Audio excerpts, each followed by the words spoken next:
Hello বন্ধুরা, আজকে তোমাদেরকে আমি চার্জিং পিন লাগানো দেখাবো। ভিভো Y20V এর চার্জিং পিন। তো দেখো বন্ধুরা, আগের পিনটা নষ্ট হয়ে গেছে, এই ছিল পুরনো পিনটা, এটা নষ্ট হয়ে গেছে। তো ব্লোয়ারের মাধ্যমে আমি উঠাই নিলাম পিনটাকে এবং রিসোল্ডারিং ওয়্যারের মাধ্যমে প্রত্যেকটা লেগ ভালোভাবে পরিষ্কার করলাম। দেখতে পাচ্ছ বন্ধুরা, একদম পরিষ্কার আছে। কেন যে কোনো কাজ পরিষ্কার পরিচ্ছন্নতাভাবেই করতে হয়, নোংরাভাবে করতে হয় না। দেখতে পাচ্ছ বন্ধুরা, পরিষ্কার হয়ে গেলো। এবার আমি এখানে চার্জিং পিনটা দিয়ে দিব।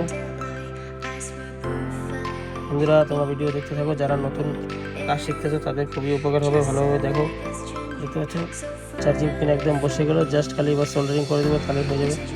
দেখতে পাচ্ছ বন্ধুরা, একদম point to point charging pin বসে গিয়েছে। জাস্ট একটু ফ্লাক্স পেস্ট লাগাই নেবে চারদিকে, পেস্ট ছাড়া ঝালাইটা ঠিক আসবে না। দেখতে পাচ্ছ বন্ধুরা, চারদিকে হালকা করে পেস্ট লাগাই নিলাম, জাস্ট সোল্ডারিং করে দেবো, তাতে কাজ সম্পূর্ণ।